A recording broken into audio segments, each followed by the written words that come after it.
Hello दोस्तों, मैं आपके अपने यूट्यूब चैनल में आपका स्वागत करता हूं।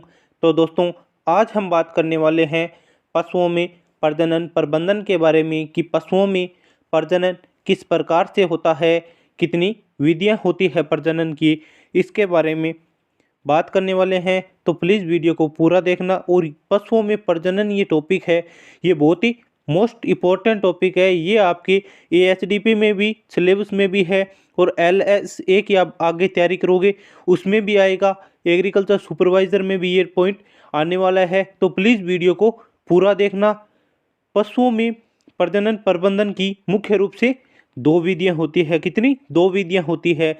नंबर एक विधि है हमारी प्राकृतिक विधि और नंबर दो विधि है कृत्रिम योनि विधि, जिसे आर्टिफिशियल इंसाइटमेंट भी कहा जाता है। तो प्राकृतिक विधि की हम बात करते हैं कि प्राकृतिक विधि क्या होती है, किस प्रकार से इसमें प्रजनन होता है पशुओं में। तो प्राकृतिक विधि में नर व मादा आपस में समागम करके एक नए जीव को या पशु को उत्पन्न करते हैं। और प्राकृतिक विधि में एक वर्ष में एक सांड के द्वारा लगभग 80 से 100 मादा पशुओं को प्रजनित करवाया जा सकता है प्राकृतिक विधि के द्वारा। अब बात करते हैं नंबर दो पर आती है हमारी कृत्रिम योनि विधि। तो कृत्रिम योनि विधि जिसे आर्टिफिशियल इंसाइटमेंट भी कहा जाता है, और मादा पशुओं में के हीट में आने पर विशेष प्रकार की एक पिचकारी के द्वारा वीर्य को मादा की जननेंद्रियों में छोड़ा जाता है, जिसके कृत्रिम योनि विधि कहा जाता है। और इस विधि में एक नर पशु द्वारा एक वर्ष में लगभग 1000 से 2000 गायों को प्रजनित कराया जा सकता है। और इस विधि से कृत्रिम योनि विधि से सन 1332 में अरब के एक सरदार द्वारा घोड़ी पर किया गया कृत्रिम योनि विधि द्वारा प्रजनन। और भारत में सर्वप्रथम कृत्रिम योनि डेयरी फार्म मैसूर कर्नाटक में 1939 ईस्वी में डॉक्टर संपत कुमार के द्वारा किया गया था। और 1943 ईस्वी में इलाहाबाद में भैंस बफेलो के द्वारा प्रथम बच्चा पैदा किया गया था कृत्रिम योनि विधि के द्वारा। कब? 1943 ईस्वी में इलाहाबाद में भैंस के द्वारा प्रथम बच्चा पैदा किया गया था। और कृत्रिम योनि विधि के अब कुछ चरण हैं, इसके बारे में बात करेंगे कि नंबर एक चरण है हमारा वीर्य एकत्रित करना। तो इसमें वीर्य कृत्रिम योनि में एकत्रित किया जाता है। कृत्रिम योनि का हम टेम्परेचर वगैरह की बात करें तो कृत्रिम योनि का तापमान भैंस में रखा जाता है 39 डिग्री सेल्सियस 39 डिग्री सेंटीग्रेड, और गाय में रखा जाता है 41 डिग्री सेल्सियस 41 डिग्री सेंटीग्रेड। अब बात करते हैं कृत्रिम योनि को कितने डिग्री सेंटीग्रेड पर रखकर वीर्य संग्रहण किया जाता है। तो वो है हमारा 45 डिग्री के कोण पर रखकर वीर्य संग्रहण किया जाता है। अब बात करते हैं वीर्य निष्कासन क्षमता कि पशुओं में, नर पशुओं में वीर्य निष्कासन क्षमता कितनी होती है। सबसे पहले बात करेंगे हम सांड की कि सांड की वीर्य निष्कासन क्षमता होती है 8 मिली एक बार में, और बकरा की होती है 1 मिली। सूअर की बात करें वो होती है 250 मिली 250 मिली, और घोड़ा की बात करें तो 70 मिली। मानव की बात करें 3.5 मिली, और कुत्ता होता है उसकी होती है वीर्य निष्कासन क्षमता 12 मिली। अब बात करते हैं वीर्य परीक्षण।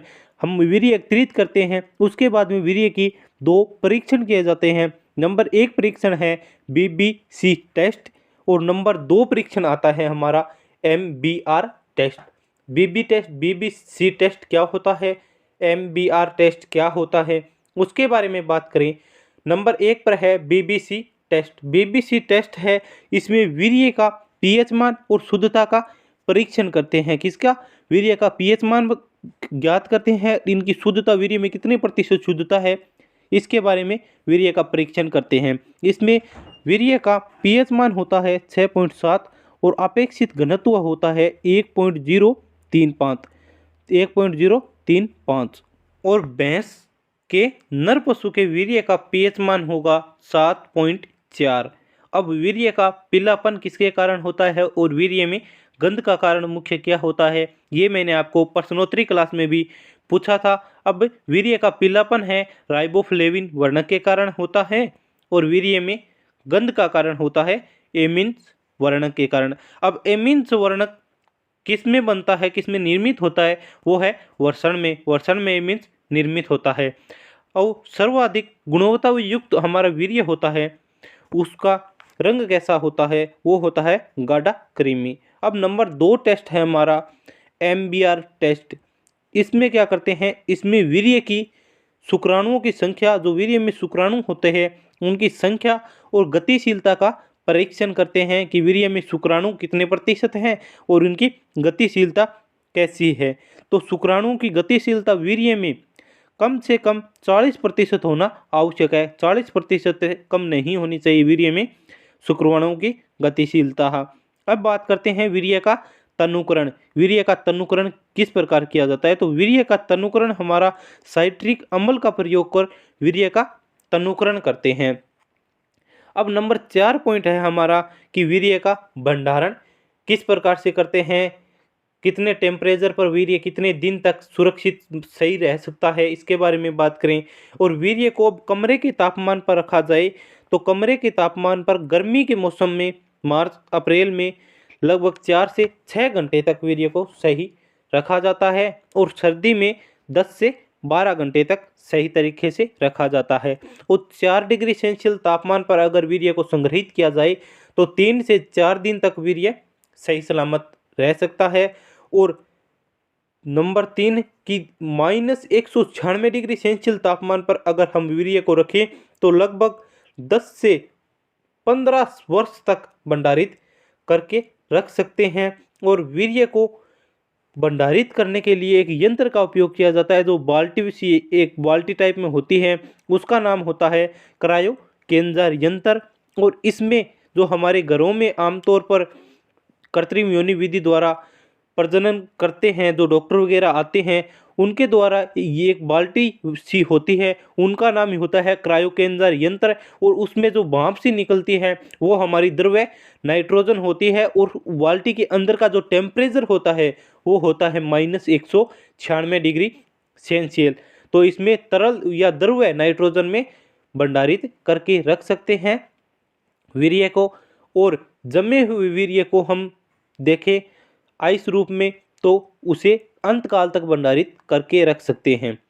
आगे बात करते हैं वीर्य का सेचन। तो वीर्य का सेचन की बात करें, वीर्य की सेचन है वो 2 प्रकार की विधियों द्वारा किया जाता है और आमतौर पर वीर्य की मात्रा लेते हैं 0.5 से 2 ml। और इसकी 2 विधियां भी है, एक विधि का नाम है रेक्टो वेजाइनल विधि और एक विधि है वेजाइनल स्पेकुलम विधि। रेक्टो वेजाइनल विधि है हमारी वो गाय व भैंस में प्रयोग की जाती है और वेजाइनल स्पेकुलम विधि है वो भेड़ व बकरी में प्रयोग की जाती है। और इसके बाद हम अगले वीडियो में इसकी प्रश्नोत्तरी के बारे में बात करेंगे। पशुओं में प्रजनन प्रबंधन है, इसकी मैं कुछ प्रश्नोत्तरी लेकर आऊँगा, उसके बारे में बात करने वाले हैं। तो प्लीज़ वीडियो अच्छा लगे तो वीडियो को लाइक और शेयर करें, चैनल पर नए हो तो चैनल को सब्सक्राइब कर दे। और आपको एग्रीकल्चर से रिलेटेड या वेटनरी से रिलेटेड कोई भी इन्फॉर्मेशन चाहिए तो इस यूट्यूब चैनल को सब्सक्राइब कर बेल आइकन को प्रेस कर देना और वीडियो को हो सके उतना शेयर करना। मिलते हैं अगले वीडियो में, तब तक के लिए जय हिंद जय भारत।